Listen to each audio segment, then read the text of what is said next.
Hello everyone, hope you all are doing good in your studies. तो आ गया है part 11 BFUHS staff nurse special MCQ classes. So ये series start कर रखी है, मैं 10 वीडियोस ऑलरेडी बना चुकी हूँ, तो आप वो भी जाके देख सकते हैं। तो ये वही क्वेश्चंस हैं जो कि बाबा फरीद कोट की स्टाफ नर्स की वैकेंसीज़ में बहुत बार रिपीट हो चुके हैं और बहुत ज़्यादा इंपॉर्टेंट हैं। तो आप वो सीरीज़ भी जाके पीछे देख सकते हैं, बिकॉज क्वेश्चन सारे ही मैं इंपॉर्टेंट करवा रही हूँ।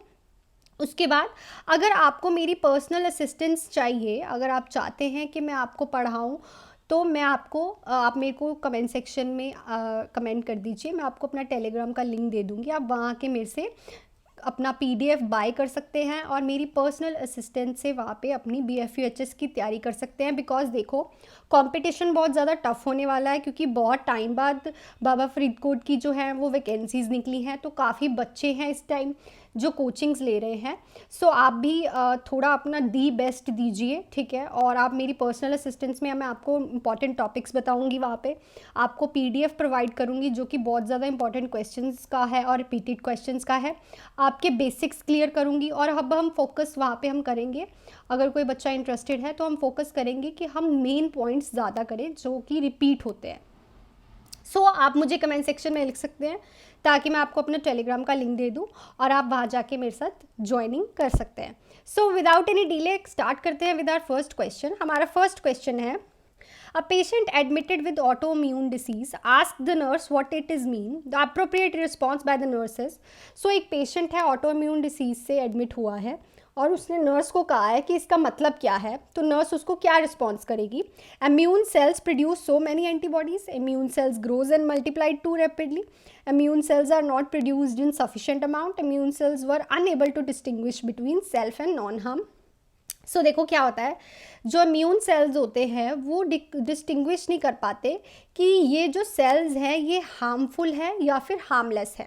तो वो क्या करते हैं, जो हार्मलेस वाले, मतलब जो हमारी बॉडी को कोई भी दिक्कत नहीं दे रहे, उन पे भी अटैक करना शुरू कर देते हैं उनको हार्मफुल समझ के। तो वो डिफरेंस नहीं कर पाते किन में हार्मलेस और हार्मफुल जो सेल्स होते हैं उनमें, उन एंटीबॉडीज़ पे भी सॉरी एंटीजन्स पे भी जाके वो रिएक्शन दे देते हैं और उसको बोलते हैं ऑटोइम्यून डिसीज़ के। जो हमारे खुद की इम्यून सेल्स हैं वो सेल्फ जो इम्यून सेल्स हैं उनमें डिस्टिंग्विश ही नहीं कर पाते जो कि हार्मलेस हैं। इंपॉर्टेंट क्वेश्चन हैं। नेक्स्ट है, patient with prolong neutropenia lasting more than 10 days are at risk of which infection. तो एक पेशेंट है, न्यूट्रोपीनिया हुआ है उसे 10 दिन से। न्यूट्रोपीनिया मतलब कि उसके जो न्यूट्रोफिल्स हैं वो क्या हो रखे हैं, इंक्रीज हो रखे हैं। तो उसको कौन सा इन्फेक्शन हो सकता है? Herpes simplex, reactivation, pneumocystic carinii infection, carinii infection, oral candidiasis infection या फिर ट्यूबरक्लोसिस। तो देखो, न्यूट्रोफिल्स इंक्रीज हुए हैं मतलब वहाँ पे कोई ना कोई इन्फेक्शन प्रेजेंट होगा, और अगर न्यूट्रोफिल्स इंक्रीज होते हैं तो रेस्पिरेटरी सिस्टम से रिलेटेड ही इन्फेक्शन होता है, तो उसको नीमोसिस्टिन कैराइनाइन इन्फेक्शन होने के ज़्यादा चांसेस है। ट्यूबरक्लोसिस होता है माइकोबैक्टीरियम ट्यूबरक्लोसिस से, वेसिला जोस्टर से हर्पिस सिम्प्लेक्स हो सकता है, ठीक है। सो अगर न्यूट्रोफिल्स इंक्रीज हुए हैं तो उसको न्यूमोसिस्टिक कैरेनाइन इन्फेक्शन के चांसेस हैं होने के। सो नेक्स्ट है, which action confirm that the nurse is using Z technique to administer iron. यहाँ पे आयरन आएगा, आयरन इंजेक्शन। तो कौन सी जो एक्शन है कन्फर्म करेगा नर्स के कि वो जेड टेक्निक यूज़ कर रही है इंजेक्शन लगाने के लिए? तो हमारे पास जो ऑप्शन है वो कुछ इस तरह से है, create Z shaped grind on abdomen and inject each dose daily, use anterior lateral aspect of thigh to inject, pull skin downward or laterally before injecting the needle, use the special syringe to administer injection. So देखो, Z technique से injection कैसे लगाते हैं, हम जो skin है उसको थोड़ा सा पुल करते हैं डाउनवर्ड और लेटरली, और इंजेक्शन हम लगाते हैं। जैसे कि हम थोड़ा सा उसको बैकवर्ड पुल करेंगे लेटरल साइड से, साइड की साइड से, और बैक डाउनवर्ड करेंगे, ठीक है। उससे क्या होता है, जेड टेक्निक क्यों यूज़ करी जाती है? ताकि जो इंजेक्शन है उसका बैक फ्लो ना हो, क्या ना हो, उसका बैकवर्ड फ्लो ना हो, इंजेक्शन लीकेज ना हो, वापस ना आए। तो आयरन इंजेक्शन जब भी लगाते हैं तो जेड ट्रैक टेक्निक से लगाते हैं। ये भी एक MCQ बन सकता है कि आयरन इंजेक्शन कैसे लगता है। सो नेक्स्ट क्वेश्चन पे चलते हैं। नेक्स्ट क्वेश्चन है which of the following instrument is most important instruction is most important when teaching home management of child with haemophilia. तो हम कौन सी सबसे ज़्यादा इंपॉर्टेंट इंस्ट्रक्शन देंगे जब हम किसी बच्चे को होम मैनेजमेंट, जिसको हीमोफीलिया है, होम मैनेजमेंट के बारे में बता रहे हैं। तो हम क्या कहेंगे, toothbrush should be held under warm water. जो टूथब्रश है उसको हम पहले वार्म वाटर में रखेंगे यूज़ करने से। Aspirants should not B use for mild joint pen, यहाँ पे एस्पिरिन आएगा। जो एस्पिरिन है वो यूज़ कर सकते हैं माइल्ड जॉइंट पेन और इन्फ्लामेशन के लिए। Bleeding extremities should be held in a dependent position to encourage stasis and clot formation. Wall to wall carpeting should not be done to use anywhere in the home. So देखो हम उसको क्या कहेंगे जब भी home teaching करेंगे कि जो भी ब्रश यूज़ कर रहा है वो टूथब्रश के लिए, वो ब्रश जो है उसे वार्म वाटर में रखना है, ताकि जो ब्रश के ब्रिसल्स हैं, जो ब्रिसल्स होते हैं वो बहुत हार्ड हो सकते हैं। हीमोफीलिया वाले पेशेंट को क्या कमी होती है, कोई क्लॉटिंग फैक्टर जो है उसका वो मिसिंग है, उसको ब्लीडिंग होने के चांसेस होते हैं। इतना तो पता है ना आपको, हीमोफीलिया में ब्लीडिंग होने के चांसेस होते हैं। तो जो ब्रश है अगर उसके ब्रिसल्स जो हैं जो हार्ड होंगे, उससे क्या हो सकता है, उसको ब्लीडिंग के चांसेस हो सकते हैं। तो हम उसका कहते हैं कि टूथब्रश जो है वो थोड़ा वार्म वाटर में डाल के रखना है यूज़ करने से पहले। देखो एस्पिरिन तो हम उस पेशेंट को देंगे ही नहीं, क्योंकि एस्पिरिन क्या है, एक एंटीकोगुलेंट है, और हीमोफीलिया में भी क्या है, ब्लीडिंग के चांसेस इंक्रीज होते हैं। सो एस्पिरिन वहाँ पे ब्लीडिंग इंक्रीज कर सकती है, ठीक है, तो एस्पिरिन तो नहीं देते। डिपेंडेंट पोजीशन पे भी हम नहीं रखते, क्योंकि अगर हीमोफीलिया वाले पेशेंट को ब्लीडिंग हो गई तो उसकी ब्लीडिंग ऐसे नहीं रुकती, ठीक है। नॉर्मल पेशेंट की तो क्या होता है, ब्लीडिंग रुक जाती है ना, खुद ही क्लॉट बन जाता है 2 to 8 मिनट्स में, बट इस पेशेंट में ब्लीडिंग नहीं रुकती, ठीक है। डिपेंडेंट पोजीशन पे नहीं रख सकते, और इसका रोल तो कुछ भी नहीं है फोर्थ ऑप्शन का। सो ठीक है, इतना याद रखना। ये इंपॉर्टेंट क्वेश्चन था, बहुत बार आ चुका है, आपने भी देखा होगा अगर किसी ने पहले एग्जाम दे रखा है। सो नेक्स्ट पे चलते हैं। 16-year-old boy is admitted with Hodgkin lymphoma, which assessment finding would you accept. तो 16 ईयर्स का एक लड़का है, उसको हॉचकिन लिम्फोमा है। हॉचकिन लिम्फोमा मतलब जो उसकी बॉडी का लिम्फेटिक सिस्टम है उसमें लिम्फोमा मैलिग्नेंट ग्रोथ हो चुकी है। तो उसको हम क्या एक्सपेक्टेड फाइंडिंग होगी उसकी, small tender lymph node in a groin, enlarged to form non-tender node in supraclavicle area, enlarged tender node all over the body, या फिर small non tender non movable node in a cervical.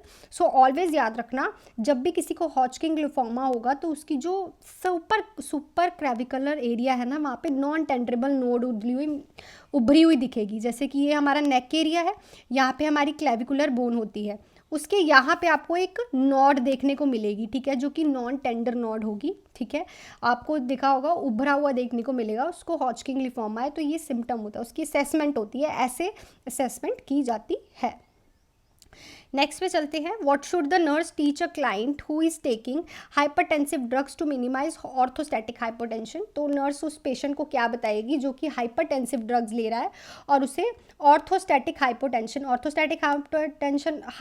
मतलब जब वो खड़ा होता है तो उसे चक्कर आता है, एकदम से उसका बीपी फॉल करता है। तो हम उसको क्या बताएंगे, lie down for 50 minutes after taking medication, wear sport house continuously, avoid exercise, sit for 5 minutes before standing. तो ऑलवेज याद रखना, ये क्वेश्चन बहुत इंपॉर्टेंट है, बहुत बार आ चुका है। जब भी किसी पेशेंट को ऑर्थोस्टैटिक हाइपोटेंशन होती है तो हम उसको बोलते हैं जब भी तुम लेट के उठो तो बेड पे पहले 5 मिनट बैठो, उसके बाद खड़े होना है, नहीं तो तुम चक्कर खा के गिर भी सकते हो। उसको कहना है sit for 5 minutes before standing. जब भी खड़े होना है लेट के, तो कभी भी एकदम से खड़े नहीं होना, 5 मिनट बैठना है, उसके बाद खड़े होना है, ठीक है। नेक्स्ट पे चलते हैं। A patient is receiving warfarin for pulmonary embolism. Which of the following is contraindicated while the patient is on warfarin? So warfarin क्या है, एक एंटी कोगुलेंट। क्या है, एंटी कोगुलेंट, और पेशेंट ले रहा है एक एंटी कोगुलेंट जिसका नाम है वारफरिन। पल्मनरी एम्बोलिज्म हुआ है, उसके क्लॉट है जो कि मूवेबल क्लॉट है, उसको कौन सी ड्रग हम और नहीं दे सकते जो कि कॉन्ट्रा इंडिकेटेड है, फेरस सल्फेट, एसेटाइलिन सैलिसिलिक एसिड और एटिनॉल या फिर क्लोरोप्रामेजाइन। सो ऑलवेज याद रखना, एसिटाइल सैलिसिलिक एसिड एक केमिकल नेम है किस ड्रग का, एस्पिरिन का। और मैं अभी बता के आई हूँ एस्पिरिन भी क्या है, एक एंटीकोगुलेंट है। एक पेशेंट को तुम ऑलरेडी एंटीकोगुलेंट दे रहे हो, उसको दोबारा से थोड़ी एंटीकोगुलेंट दे सकते हो, उसमें तो फिर ब्लीडिंग के चांसेस इंक्रीज हो जाएंगे। तो हम उसको एसिटाइल सैलिसिलिक एसिड नहीं देते, ठीक है। तो ये कॉन्ट्रा इंडिकेटेड होती है। एट द सेम टाइम हम 2 से एंटीकोगुलेंट ड्रग्स नहीं दे सकते, ठीक है, नहीं तो उसको ब्लीडिंग के चांसेस ज़्यादा हो जाएंगे। सो नेक्स्ट है, which finding is persistent with pernicious anaemia. Pernicious anaemia मतलब B12 की डेफिशिएंसी। तो कौन सी फाइंडिंग देखने को मिलेगी? Strawberry tongue, rice water stool, beefy red tongue, hypochromic RBCs। बहुत इंपॉर्टेंट क्वेश्चन है। इस पेशेंट में क्या देखने को मिलता है? बीफी रेड टंग, बिल्कुल रेड कलर की टंग देखने को मिलेगी। राइस वाटरी स्टूल किस में देखने को मिलते हैं? हमें कॉलरा में। ये भी आ सकता है क्वेश्चन बहुत बार कि कॉलरा में राइस वाटरी स्टूल देखने को मिलते हैं। और पर्नीशियस होता है, एनीमिया होता है B12 की डेफिशिएंसी, और रेड बीफी टंग जो है देखने को मिलती है पेशेंट में। नेक्स्ट है, last case of small pox was reported in the world. तो स्मॉल पॉक्स का लास्ट केस कब था? बहुत इंपॉर्टेंट क्वेश्चन है, बहुत बार रिपीट हो चुका है। 1977, 1978, 1979, 1982। सो 1977 में लास्ट केस देखा गया था वर्ल्ड में, नॉट इंडिया में, स्मॉल पॉक्स का। Last but not the least, the most effective method for other than abstinence is. सबसे ज़्यादा इफेक्टिव मेथड कौन है रेदर देन एब्सटिनेंस? स्टरलाइजेशन, और कॉन्ट्रासेप्टिव, कॉन्डम, या फिर बैरियर मेथड। सो ये क्वेश्चन का आंसर आप मुझे कमेंट सेक्शन में लिख के बताएंगे कि कौन सा जो एब्सटिनेंस से अदर और ज़्यादा इफेक्टिव मेथड क्या होता है। एब्सटिनेंस मतलब कोई भी इंटरकॉर्स नहीं करना, बिल्कुल भी इंटरकॉर्स नहीं करना। बट इसके साथ का और कौन सा इफेक्टिव मेथड हो सकता है इन सब में, तो आप मेरे को बताएंगे। मैं इसको बता देती हूँ। बैरियर मेथड्स में आ जाते हैं कॉन्डम्स, ठीक है, और आ जाते हैं सर्वाइकल कप्स। कॉन्डम्स तो आपको पता ही है। ओरल कॉन्ट्रासेप्टिव में प्रोजेस्टेरोन ओनली पिल्स आ जाती है, लेवोजेस्ट्रॉन सब आ जाती हैं जो भी ओरल कॉन्ट्रासेप्टिव है। और स्टरलाइजेशन मतलब विसेक्टमी एंड ट्यूबैक्टमी, ठीक है। सो आप मुझे कमेंट सेक्शन में बताएंगे इन चारों ऑप्शंस में से मोस्ट इफेक्टिव मेथड कौन सा है एब्सटिनेंस के other than. So this is all about this video. आज बहुत ज़्यादा इंपॉर्टेंट क्वेश्चंस किए हैं। हर एक क्वेश्चन में से 1-2 क्वेश्चन ज़्यादा बन जाते हैं। सो आप एक बार प्रॉपर इसे रीड आउट किया करिए।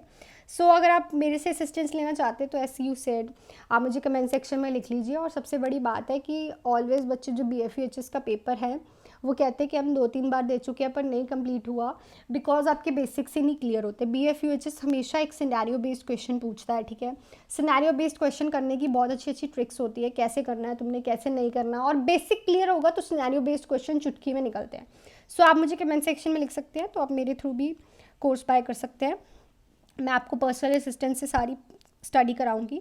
सो अगर आप वीडियो अभी तक देख रहे हैं तो please hit the like button and subscribe to my channel. And अगर आप नए हैं इस चैनल पे तो शेयर भी करिए और सब्सक्राइब भी करिए। और अगर आपने सब्सक्राइब कर रखा है so thank you so much for your love and support. So all the best and do hard work.